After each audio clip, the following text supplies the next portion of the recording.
va parler de la LOPMI, Oui. obligatoire comme sujet ici. Donc la loi d'orientation et de programmation du ministère de l'Intérieur, qui a été votée en fin d'année dernière, qui est rentrée en vigueur en avril cette année, il me semble.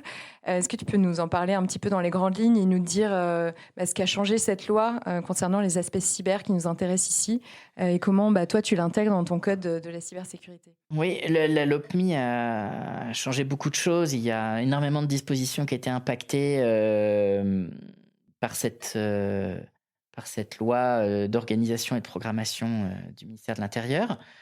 Donc elle a été votée, elle a été adoptée le 24 janvier 2023 et elle est rentrée en vigueur le 24 avril, en sachant qu'il y a encore des décrets d'application qu'on attend.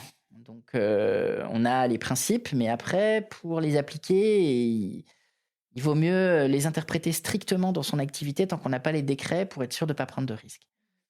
Mais je dirais une des dispositions qui intéresse probablement le plus les personnes qui écoutent ce podcast, si jamais elles sont venues à ce podcast par leur intérêt pour Stoïc.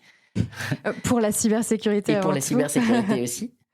C'est probablement une disposition qui a fait beaucoup de débats sur l'assurance de risque cyber. Et cette assurance-là, elle n'est pas encore à maturité en tant que produit. Il y a plein de difficultés avec cette assurance-là, mais comme toujours, ça va rentrer dans l'ordre. Il faut juste un petit peu de temps pour que les acteurs se mettent en place, que les produits trouvent leur public. Mais ce qui se passe, c'est que au départ, on avait un problème de rançongiciel. Le rançongiciel, c'est un virus qui va rendre inaccessibles vos données en les chiffrant, c'est-à-dire en les transformant en des signes que vous ne pouvez pas comprendre alors que vous allez bien avoir accès à vos données. Et les attaquants vont vous dire je veux bien te donner la clé qui va restaurer les données dans leur état compréhensible de départ, mais il faut que tu me verses une somme d'argent. Ça, c'est surtout, ça arrive aux entreprises, aux hôpitaux publics. C'est vraiment Oui, une grande aux structure, collectivités aux collectivités territoriales, locales. exactement. En fait, ça peut arriver à tout le monde. Mm. C'est moins les Moins pour les particuliers. particuliers, voilà. Moins pour les particuliers. Et la question, c'est si j'ai pris une assurance contre le risque cyber, enfin la question c'était, parce qu'elle ne s'est plus posée dans ces termes-là, si j'ai pris une assurance contre le risque cyber, est-ce que je peux payer la rançon, par exemple 1 million d'euros, et l'assureur me rembourse le million d'euros que j'ai payé, puisqu'on considère que ça va rentrer dans le risque cyber.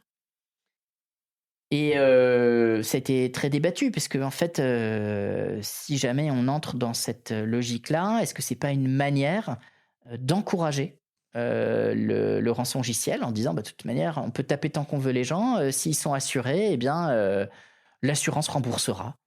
Donc on se dit, les attaquants, ils vont attaquer encore plus. Ils savent qu'en France, c'est bon. Exactement. Par contre, il faudrait que tout le monde soit assuré. Il faudrait que tout le monde soit assuré, mais je pense pas que. Mais ouais, enfin bon. C'est pas encore très rentable, en tout cas. Là, ça a été assez problématique et les discussions ont porté là-dessus. Et puis finalement, les discussions se sont écartées de ce point-là, un peu au dernier moment d'ailleurs. Et aujourd'hui, le texte dit simplement que quand il y a une attaque malveillante, donc c'est pas une panne, c'est pas un incident par négligence, c'est une attaque malveillante. Quand il y a une attaque malveillante, l'entreprise qui en est victime, ou l'entité qui en est victime, pour inclure aussi les hôpitaux, les communes, etc., si elle veut profiter de son assurance, elle doit d'abord porter plainte, dans un délai qui est très court. Pourquoi c'est important, cette étape-là ? C'est important parce que les pouvoirs publics, et en particulier les services d'enquête, les services du procureur, ont assez peu de données pour le moment sur les attaques. C'est aussi important peut-être pour les assureurs qui pourront avoir plus de remontées de données, puisque si on veut bénéficier de son assurance, on doit aller porter plainte. On va se rendre compte, et c'est probablement ce qui va arriver, je pense que l'année prochaine, on aura des statistiques sur 2023 qui vont nous dire augmentation de, je sais pas, par exemple, plusieurs centaines de pourcents du nombre de cyberattaques. C'est pas vrai, c'est une augmentation du nombre de signalements. Exactement. Parce que les gens seront tous allés à la police, à la gendarmerie. Et encore uniquement ceux qui sont assurés. Et encore uniquement ceux qui sont assurés. Voilà. Tout à fait, complètement raison. Mais l'idée qu'il a emportée, c'est l'idée de forcer les personnes assurées à donner des informations en contrepartie de l'indemnisation par l'assureur. Et ça a laissé complètement de côté le débat sur le rançongiciel, ce qui fait qu'aujourd'hui, il n'est pas interdit à une entreprise de se faire assurer contre les rançongiciels. Donc contre les paiements de la rançon plutôt, pour être tout à fait exact. Alors attention, c'est pas parce que c'est pas interdit que c'est recommandé. D'abord, c'est pas recommandé de payer la rançon. Et ensuite, c'est pas recommandé de se faire assurer contre le paiement de la rançon. Parce que il faut pas oublier que pour les Américains, quand on paye la rançon, et on va la payer en général d'autant plus volontiers qu'on est assuré, on entre sur la liste noire de ceux qui financent le terrorisme.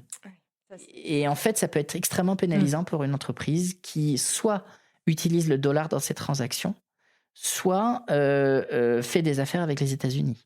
Oui, parce que finalement, on ne sait pas où il va cet argent, à qui il va. Oui, c'est ça. Et donc, les Américains sont extrêmement prudents là-dessus et décident que si vous payez une rançon et qu'ils en ont connaissance, eh bien, ils peuvent vous inscrire sur la liste noire des personnes qui financent le terrorisme. Et comment ça se passe chez nous si une entreprise décide de payer la rançon, va porter plainte? Est-ce qu'après, il y a une enquête qui est menée Oui, bien sûr. Ça, évidemment, c'est soumis au... Tout ça est envoyé au procureur qui va décider s'il va classer la plainte sans suite ou s'il va donner suite. Évidemment, s'il y a une question de rançon, la plainte va être ensuite suivie par... C'est ça, c'est pas seulement pour récolter les données, c'est aussi pour faciliter certainement certaines enquêtes judiciaires. Plus on aura de plaintes déposées, le plus fait on pourra de faire le récolter les lien données, entre...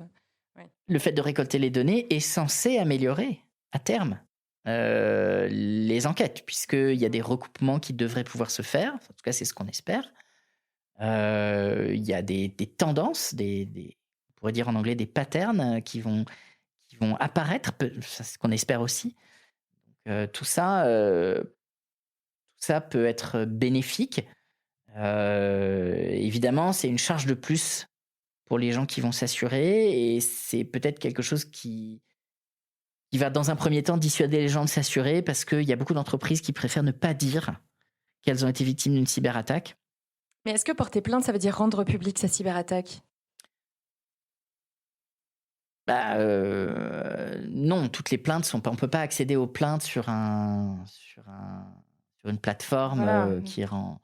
Mais de fait, si le procureur décide de poursuivre ensuite, quand on porte plainte au pénal, c'est pas moi qui porte plainte au pénal, c'est moi qui dis au procureur, est-ce que vous voulez bien porter plainte au nom de la société à cause de ce qui m'est arrivé?